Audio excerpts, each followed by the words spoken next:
He didn't cry when he buried his wife, but he cried in a restaurant full of strangers. And by the time anyone understood why, there wasn't a dry eye in the building. This is the story of Brett Harmon. And before you make any assumptions about what kind of story this is, just stay with it. Because I promise you, the moment you think you know where it's going, it takes a turn that will quietly rearrange something inside you. Let's go back to a Thursday evening in late October. The kind of evening where the air has that first real bite of autumn in it, where the restaurant windows fog slightly from the warmth inside, and where the soft amber glow of pendant lights makes everyone look just a little more alive than they actually feel. Greystone is the kind of restaurant that sits on the edge of special occasion. Not so fancy that it's stiff, not so casual that it doesn't matter. White tablecloths, real candles, the kind of place you go when you want a night to mean something. Brett was already there. He'd been sitting at table 7 for 11 minutes before she arrived. 11 minutes of adjusting his collar, reading the menu he wasn't actually going to read, and checking his phone not because anyone had texted him, but because a man sitting alone at a table for two in a nice restaurant either looks like he's confident or he looks like he's been abandoned, and Brett wasn't sure which one he was doing.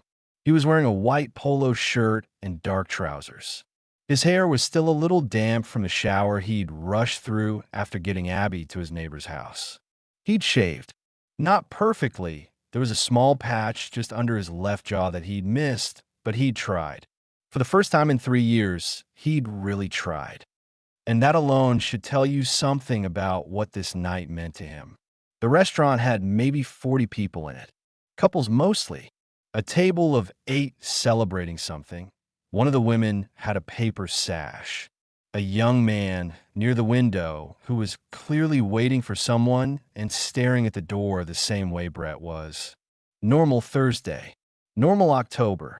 Nothing about the room suggested that in about 40 minutes, half the people in it would have their phones raised, not to look at the menu, but to capture something they'd never expected to witness. But we'll get there. First, you need to understand who Brett Harmon actually was. Not the version he showed the world, the composed, functional version, but the real one. The one who still slept on his side of the bed 3 years after Christine died. The one who kept her coffee mug on the second shelf of the cabinet because it felt wrong to move it. The one who, on the nights when Abby asked why other kids had mommies and she didn't, would go to the garage afterward and just sit in his car in the dark for 15 minutes, because that was the only place he let himself fall apart where his daughter couldn't see. Brett and Christine Harmon had been married for 6 years when the accident happened. It wasn't dramatic in the way you might imagine. It didn't involve speed or recklessness or rain. It was a Tuesday afternoon. Christine was driving home from picking up dry cleaning. A driver ran a red light. The kind of thing that happens every day somewhere in America to someone who didn't deserve it. Christine was gone before the ambulance arrived. Abby was 4 years old. Brett was 33, a project manager at a mid-sized construction firm. And suddenly he was both parents. Suddenly the little girl with the brown pigtails and the enormous laugh was looking at him every morning like he was the whole entire world. And he had to be enough. He had to be enough even on the mornings when he wasn't sure he could get out of the bed. Even on the nights when dinner was cereal and he told himself he'd do better tomorrow. Even on the Tuesdays, always the Tuesdays, when the grief would ambush him out of nowhere in the middle of a work call or a grocery run and he'd have to find a bathroom and just breathe until it passed. He didn't date. He didn't want to. The thought of sitting across from a stranger and performing some version of himself that was acceptable felt exhausting in a way he couldn't explain. His mother tried twice to set him up. His sister tried once. His co-worker Dennis had made an enthusiastic pitch about a woman in his neighborhood who was perfect for him, and Brett had smiled and nodded, and then changed the subject and never brought it up again. For 3 years, Brett Harmon was unavailable. Not rude about it, not bitter about it, just gone from that part of living. And then Craig Fenton wore him down. Craig was Brett's oldest friend. They'd met in college at 19, been in each other's weddings, coached Little League together for a season before they both realized neither of them actually knew anything about baseball.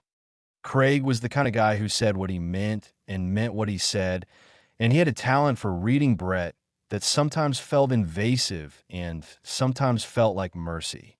It was a Saturday afternoon in early October when Craig sat down next to Brett at Abby's soccer game and said, without any preamble, "I want to introduce you to someone."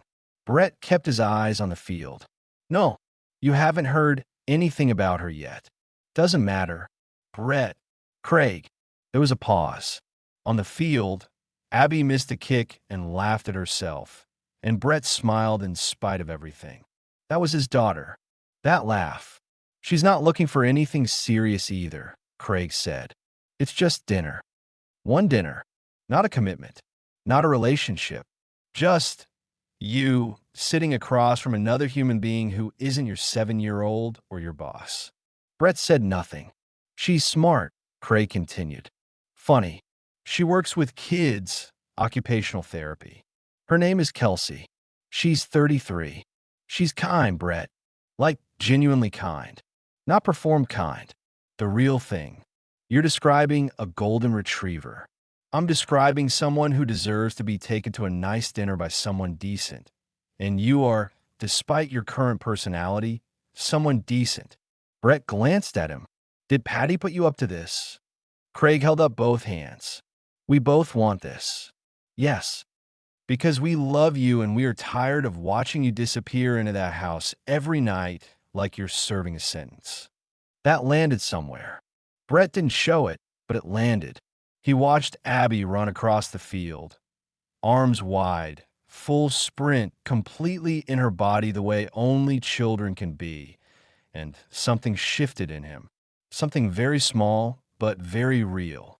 Like a window cracking open just a quarter inch after being painted shut for years. "One dinner," Brett said. Craig grinned. "One dinner. And you're telling her the same thing. That it's low pressure. No expectations. Already done. And you're not telling me what she looks like, are you?" It wasn't really a question. Craig's expression shifted, just briefly. Something passed across his face that Brett couldn't quite read. A fraction of a hesitation. "I told her the same thing about you," he said. "You both go in blind. It's more honest that way." Brett turned back to the field. You should have noticed that pause. He would think about it later. That tiny flicker on Craig's face. But at the time he let it go because Abby had just scored and the whole sideline erupted, and for a moment everything else fell away. Now here is what Brett didn't know. What he had no way of knowing because Craig, for all his confidence, couldn't quite figure out how to say it directly. Kelsey Pruitt was plus size. Not a little curvy in the soft, coded language people use when they want to say something without saying it. Kelsey was a full-figured woman. She was 5'4", carried her weight with a kind of quiet unapology, and had spent most of her adult dating life learning, the hard way, what kind of men existed in the world and what kind didn't. She'd been on enough first dates to write a dissertation. The ones who showed up and couldn't hide the flicker of disappointment on their face before they'd even said hello. The ones who stayed for the whole dinner and were perfectly polite and then never texted again. The one, memorably, who looked at her across the table and said, with what she thought he believed was gentleness, "You have such a pretty face," as if the rest of her were a footnote. Kelsey had stopped being angry about these things. Anger takes energy, and she needed hers. She was a pediatric occupational therapist at a children's rehabilitation center, which meant her days were full of small humans fighting enormous battles. Kids relearning how to hold a crayon after a stroke, kids learning to trust their own hands again after injury. She went home most evenings tired in the good way, the earned way, and she had her sister and she had her friends, and she had a one-bedroom apartment with a big window and a ridiculous number of plants, and most days, honestly, she was fine. But fine and whole are not the same thing. And Kelsey knew the difference. When Patty Finnan called her about Brett, Kelsey's first response was silence. Then, is he going to know what I look like before he gets there? Patty was quiet for a second. No, Craig thinks it's better this way. More honest. Kelsey sat with that.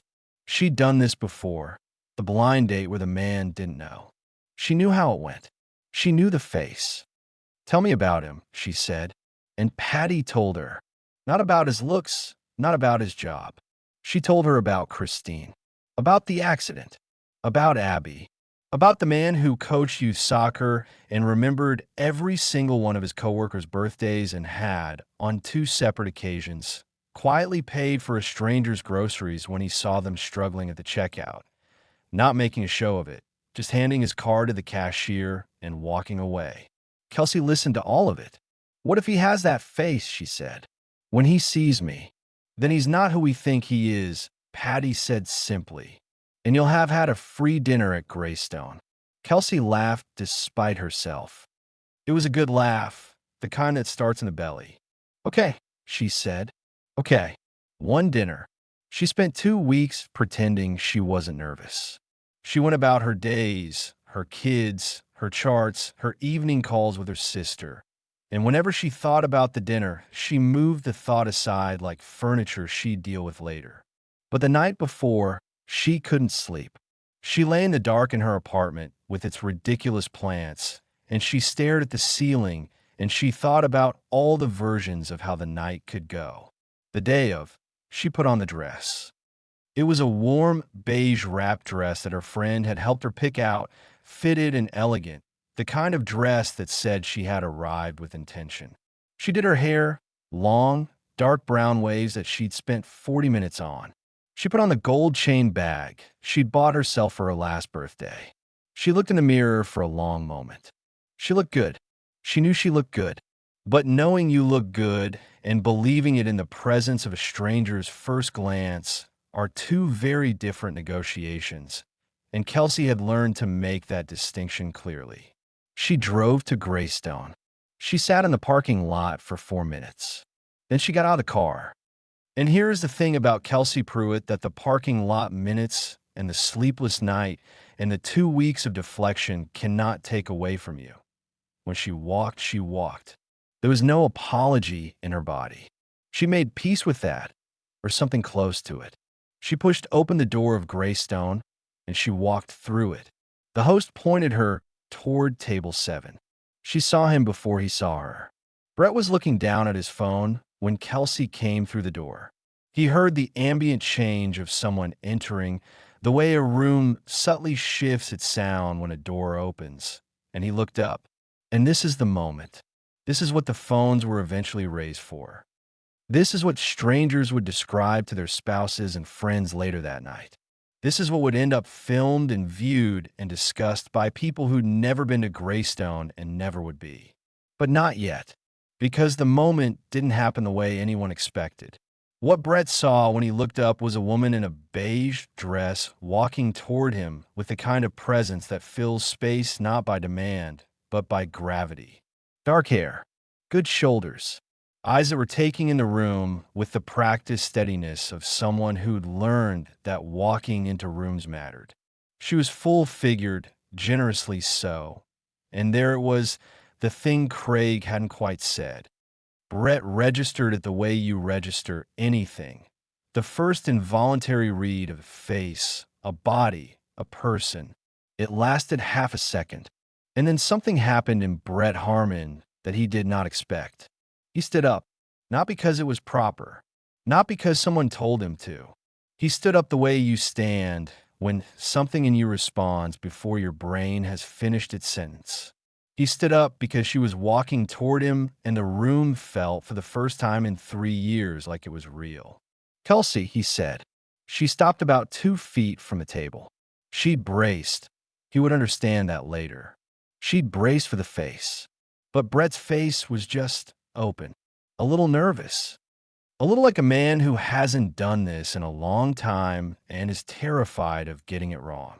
Brett, she said, not a question. I'm glad you came, he said, and he meant it in the most ordinary possible way. Just relief, just simple, plain relief that she was actually there. They sat down. Here's the thing about first dates, when they go sideways, that nobody talks about. It's usually the silences that kill them. The pauses where both people are casting around for something that connects them and coming up empty. And the emptiness becomes the story of the evening.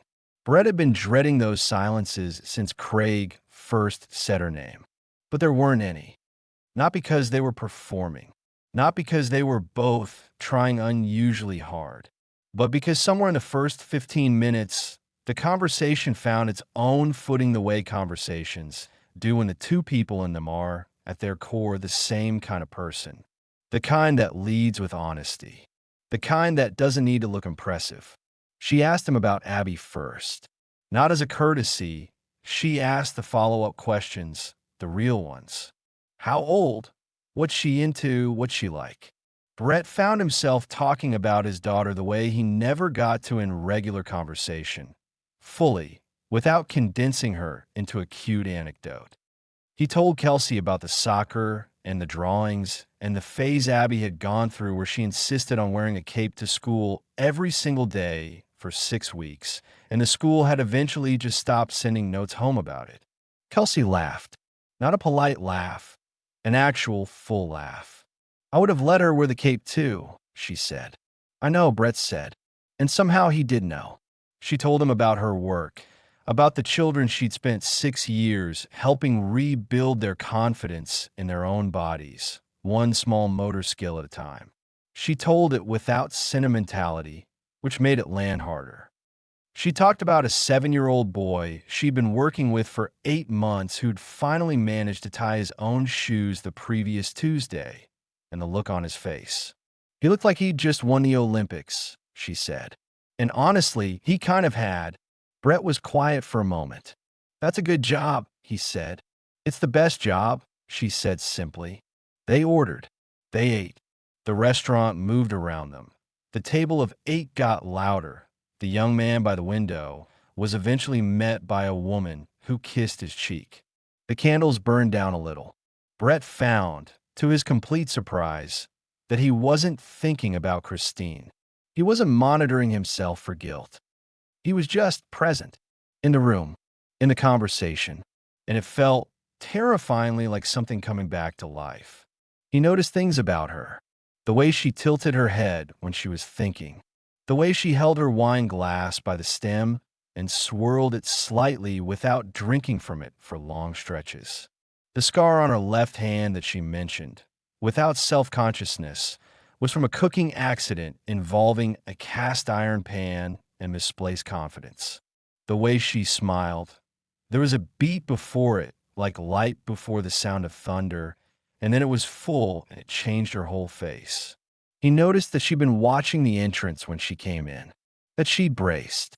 He didn't say anything about it, but he noticed.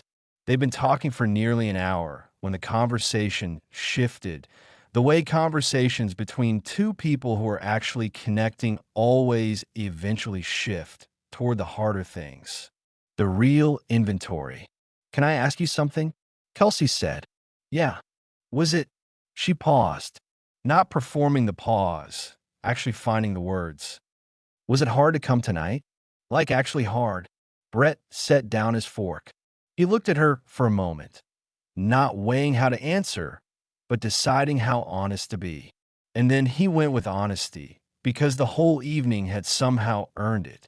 I sat in the parking lot for about 8 minutes, he said. Her eyes softened. Me too, she said. For minutes. You beat me. She smiled, the before beat and then the whole face. I've had more practice being nervous about this kind of thing. And there it was. Not a complaint, not a wound displayed for sympathy. Just a fact, stated plainly by a woman who'd made peace with the arithmetic of her life. But Brett heard what was underneath it. He heard the parking lots and the disappointing faces and the "you have such a pretty face" comments and the text that never came. He heard all of it in 4 quiet words. He didn't say anything grandiose. He didn't try to fix it or contradict it or assure her she was wrong to have felt it. He just said, "Thank you for staying 4 minutes."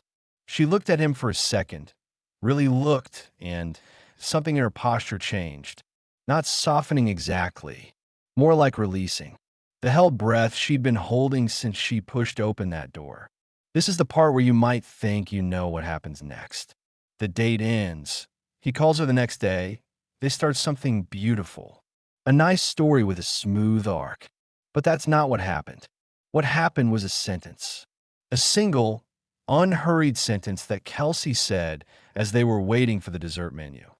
A sentence that she said as a small personal detail, not significant to her, just context. The way you drop a small stone without knowing the water beneath it is 300 feet deep.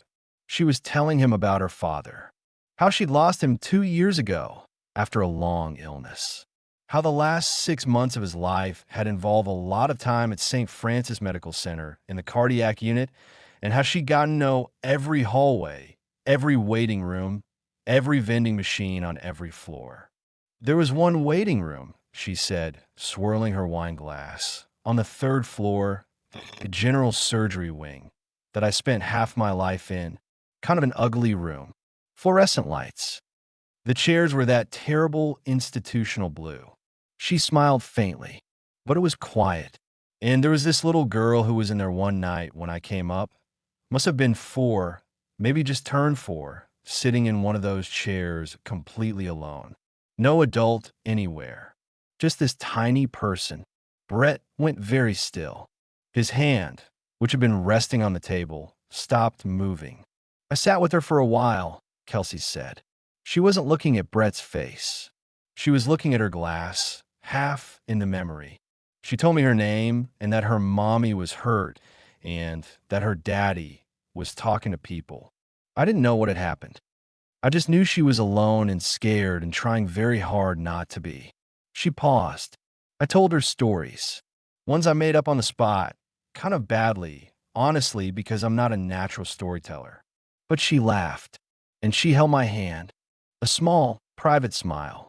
I stayed until a nurse came to sit with her, and then I had to go check on my dad. I don't know what happened to her. She looked up, and she saw Brett Harmon's face. Now you need to understand what was happening on that face, because it was not a simple thing, and it didn't make sense to Kelsey yet. Not for the next several seconds, which felt much longer than they were. Brett looked like a man who had just seen something he had stopped believing existed. His eyes were bright. His jaw was tight the way it gets when you're working very hard to stay composed.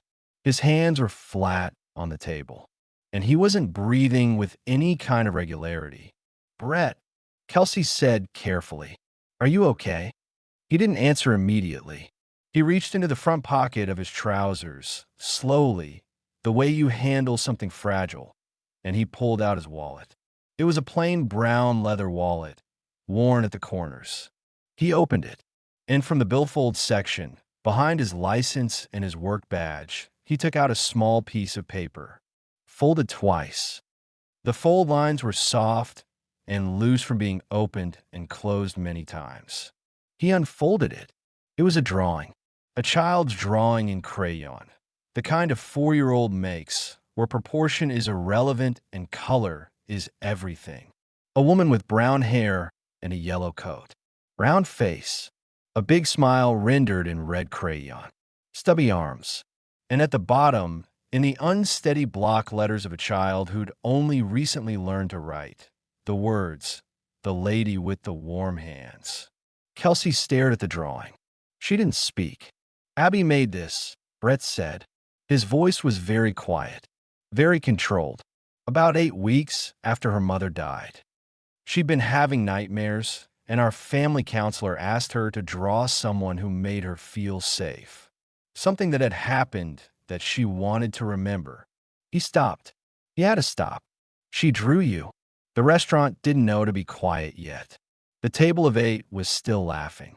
Music played softly somewhere. Silverware scraped plates. The whole ordinary machinery of a Thursday evening at Greystone continued, completely unaware. Kelsey's hand came up slowly and covered her mouth. "I was with the doctors," Brett said. "I was signing things. I was in a room being told things I can never unknow, and Abby was in that waiting room alone for almost 2 hours. I didn't know she was alone for most of it. The nurse was supposed to. It doesn't matter. She was alone, and then she wasn't. And when I came back and she was calm, and she said a lady sat with her and told her funny stories, I thought. He stopped again. I thought about finding you. I asked the nurses. Nobody knew who you were. Nobody had your name. You were just gone. And Abby talked about you for months. The lady with the warm hands. Kelsey's eyes had filled. She hadn't made a sound. She was completely still, just looking at the drawing in his hands, at herself, rendered in crayon by a grieving 4-year-old who had somehow known, in the wordless way small children know things, that what had happened to her in that chair was worth remembering. I've carried this for 3 years, Brett said. He refolded along its worn lines. I carried it because on the worst night of my life, someone chose to be kind to my daughter. Someone who didn't know us, who didn't have to do anything at all, chose to sit in an ugly chair under fluorescent lights and tell a 4-year-old bad stories until she stopped being scared. His voice finally broke, not a full break, but a fracture, a clean line through the composure. I never got to say thank you. He placed the drawing on the table between them. So, thank you, Kelsey. Here is what happened in the room. The woman at the table directly behind Kelsey, mid-50s, there with her husband for their anniversary, had turned slightly, the way you do when you feel something change in the air near you. She saw Brett's face. She saw Kelsey's face. She saw the small folded drawing on the white tablecloth. She didn't have all the context, but she had enough.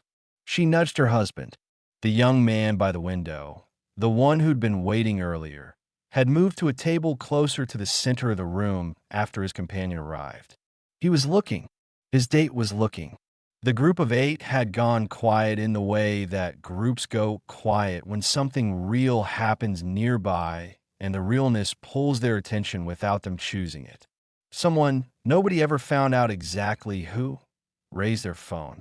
Not to be cruel, not to post something, just because they were witnessing something and they were human and they didn't want it to disappear. Then a second phone, then a third. Kelsey wasn't aware of any of this. She was looking at Brett. Her hand was still over her mouth, and then it wasn't. She lowered it slowly, and she reached across the table, and she put her fingers over his. I thought about her, she said. Her voice was rough. I thought about her after. I didn't know what had happened to her mother. I found out, eventually not that night, but eventually, that there had been a bad accident that evening in the ER. And I thought about that little girl. I thought about whether she was okay, whether she had people. She paused. Whether whoever loved her had come back. I came back, Brett said. I know, she said. I know you did. And that was the sentence. That was the sentence that the anniversary couple heard, and the young man by the window heard, and the woman in the paper sash heard across the room, and that someone's phone caught just clearly enough to carry. I know you did. The room did not erupt. It didn't do anything dramatic or orchestrated. What it did was much quieter and much more total than that. It settled. The way rooms settle when something true has just happened in them, and everyone in the room knows it even if they can't articulate why. The silverware sounds softened. A few people who'd been looking away stopped pretending they weren't watching. The woman behind Kelsey was crying without seeming to know it. Her husband had his hand on her arm. Brett and Kelsey stayed at that table for another hour after the revelation. They ordered dessert, and they didn't finish it. They talked about Christine. Brett talked about Christine in a way he hadn't been able to do with anyone outside his family in 3 years. Not the tragedy of her, not the loss of her, but the person of her. The way she laughed.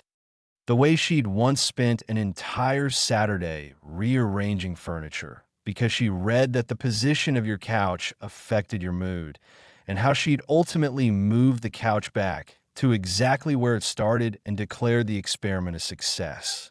The way she'd been with Abby, fierce and tender in equal measure. The kind of mother who took every question seriously and every fear seriously and never once said, You'll understand when you're older because she believed children understood more than adults admitted. Kelsey listened to all of it. She didn't try to fold Christine into something smaller or safer.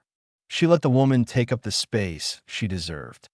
And then Kelsey talked about her father. Really talked about him. The way Brett had talked about Christine. His name was Gene Pruitt, and he'd been a high school history teacher for 31 years and had genuinely loved every single year of it, which Kelsey said was the most remarkable thing about him because most people she knew could barely tolerate their commute. He'd had a voice like gravel and a laugh like a screen door, and he made the same 4 jokes on rotation her entire childhood, and she still laughed at all 4 of them every single time. Brett smiled. "That's a dad," he said. "That was my dad," she said. They paid the bill. They lingered the way you linger when the night has been something and you're not ready to let it become a memory yet.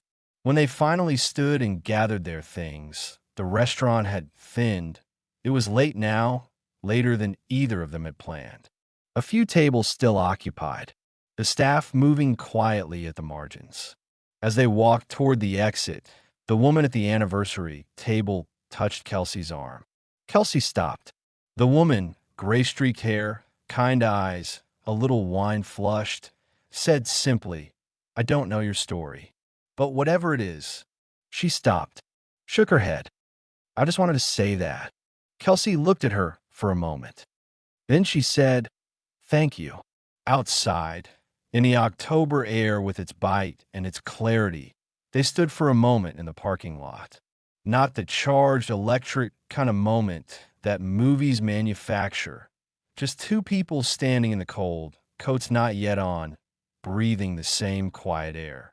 "Abby's going to lose her mind," Brett said. Kelsey laughed, the full one, the one with the before beat. "Please don't tell her immediately. I would like to survive the first meeting. She's 7. She's relentless. I cannot make promises I can't keep." Fair enough. They exchanged numbers. They walked to their separate cars. Brett sat in the driver's seat for a minute before starting the engine, and he thought about something Abby had said to him once, maybe 6 months after Christine died, in that phase where children ask impossible questions with the total confidence that the person across from them has the answer. "Daddy," Abby had said, "is the lady with the warm hands okay?" And Brett had said yes, she is, even though he had no idea, because it was the answer his daughter needed and because he wanted it to be true. He sat in the parking lot of Greystone and he thought, "Yeah, buddy, she's okay." The video, taken by a man named Paul at the table near the window, who'd been there celebrating his girlfriend's job promotion, was 37 seconds long. It didn't capture the whole conversation. It didn't explain anything. It was just a man in a white shirt reaching into his wallet, unfolding something small and careful, placing it on a white tablecloth. A woman on the other side of the table, her hands slowly rising to her mouth. The frame slightly shaky the way phone video is, the restaurant sounds in the background, nothing composed or cinematic about it. Paul's girlfriend posted it that night with a caption, "Don't know what's happening at this table, but I've been crying for 10 minutes. Whatever this is, I hope it works out." By the next morning, it had 40,000 views. By the following evening, 300,000. By the end of the week, people were tracking down Greystone on Google Maps just to read the reviews, many of which now mention the video with the specificity of people who felt they'd been there. Strangers in comment sections debated what they thought the drawing was, what they thought the story was, whether they thought it was real. Someone enhanced the frame and posted the child's crayon letters, "The lady with the warm hands." That frame alone was shared 60,000 times. Brett found out about the video on Friday morning when his coworker Dennis sent it to him with a row of question marks.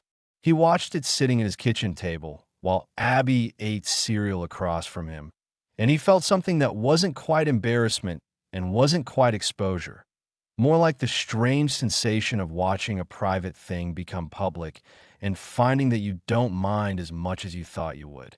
Because the private thing was real, and real things can bear being witnessed. He texted Kelsey, "Have you seen the video?" She texted back 3 seconds later, "I'm in my car. I've been in my car for 20 minutes. He wrote, "For minute rule. You have 16 more." A pause, then a laughing emoji. Then, "I can't believe you remember that." Then, after another pause, "It's real, right? You're not going to disappear?" He read that message twice. He thought about the version of himself that had sat on the bleachers at Abby's soccer game 6 weeks ago and said no to a name he hadn't even heard yet. He thought about the version of himself that had driven to that restaurant and sat for 11 minutes adjusting his collar. He thought about what it means to be terrified of something and go toward it anyway. Not because you're brave, but because eventually staying still costs more than moving. "It's real," he wrote. "I'm not going anywhere." He put down his phone. Abby looked up from her cereal. "What are you smiling at?" she asked. "Nothing," Brett said. "You're doing a face." "I'm not doing a face." You're definitely doing a face, Dad." He looked at his daughter across the breakfast table.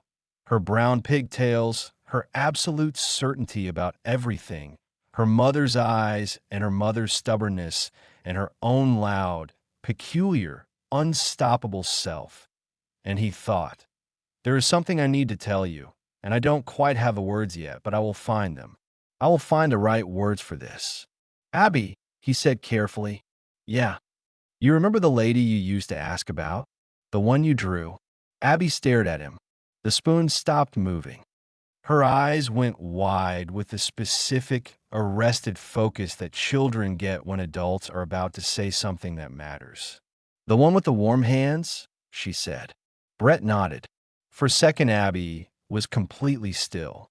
Then she did the thing she always did when something was too big for regular feelings. She slid off her chair, walked around the table, and climbed into his lap.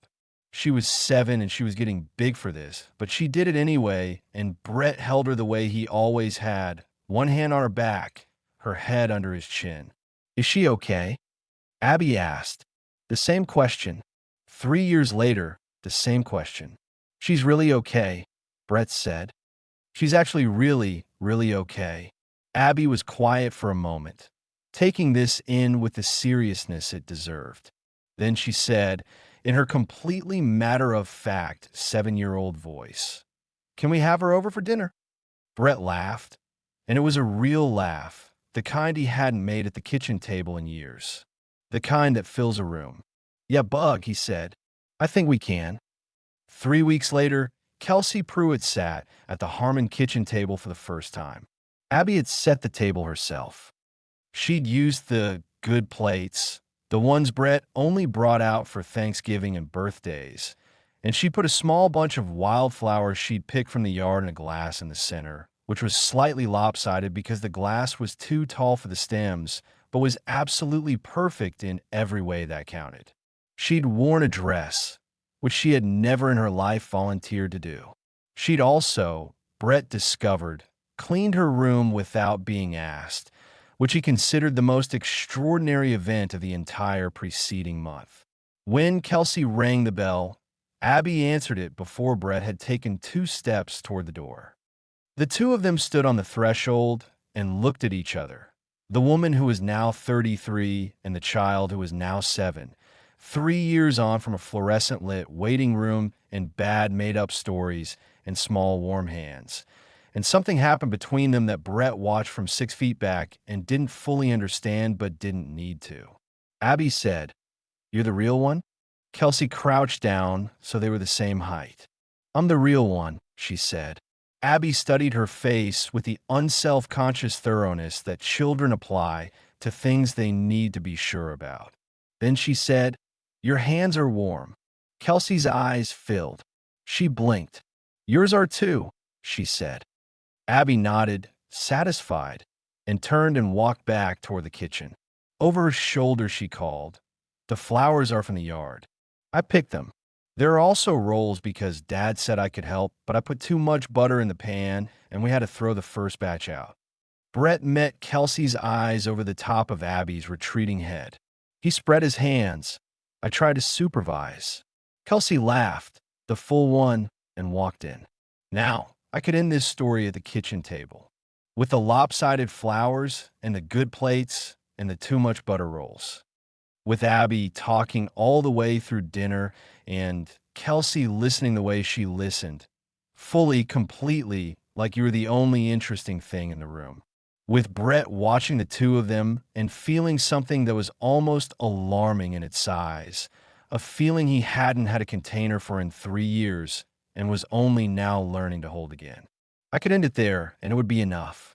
But there's one more thing, a small thing, the kind of small thing that turns out to be the whole story in one gesture. After dinner, while Kelsey helped clear the table, and Abby demanded that Kelsey come see the drawing she'd made on the day she'd been told her mommy wasn't coming back. The drawing that had become, in some way she didn't fully understand, the thread that connected all of this. Brett stood at the kitchen sink for a moment, alone. He stood there with the water running and his hands in the warm water, and he thought about a version of himself from 3 years ago, sitting in a car in a garage in the dark, falling apart in the only private space he had.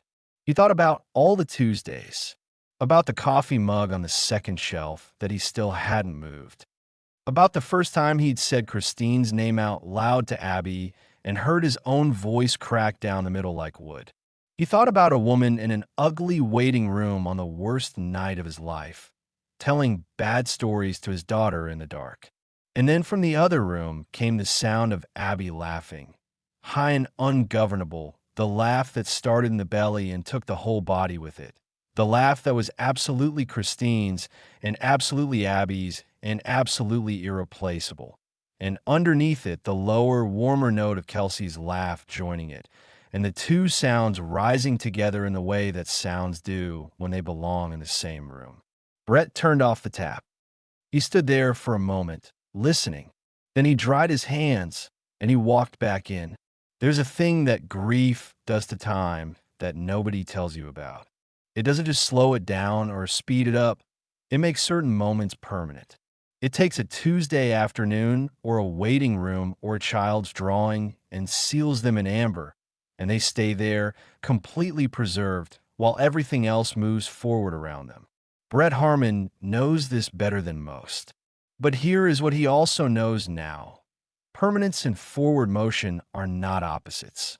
You can carry something with you and still walk. You can hold a moment in amber and still reach for the next one. You can love someone who is gone with everything you have and still, on an October night with bite in the air and your collar slightly wrong and 11 anxious minutes behind you, find out that the world has been arranging something, quietly, without your permission, with a crayon drawing and a woman who tells bad stories in warm hands. You can find that out. And if you're very, very lucky, if you sat in the parking lot long enough and walked through the door anyway, you can find it out at a table with white cloth and real candles in a room full of strangers who end up, by the end of the night, not being strangers at all. Somewhere, in a box on the second shelf of Brett Harmon's closet, there is a small framed version of Abby's crayon drawing. Brett had it laminated years ago to stop it wearing further. The lady with the warm hands, brown hair, yellow coat, a red crayon smile. The original drawing, the one he carried in his wallet, soft at the folds, he gave to Kelsey on the night of their third date. He handed it to her without a speech. She held it for a long moment without speaking. Then she carefully, reverently, folded it back along its lines. She still has it. She keeps it in her wallet now, because some things are too real to keep in a box. If this story moved you, if you found yourself somewhere in Brett, or in Kelsey, or in the small, terrible bravery of walking through a door when everything in you wants to stay in the parking lot, share it with someone who needs to hear it tonight. And if you're new here, this is what we do at Crest Stories. We find the real ones, the ones that remind you why any of this matters. Subscribe, and we'll keep finding them.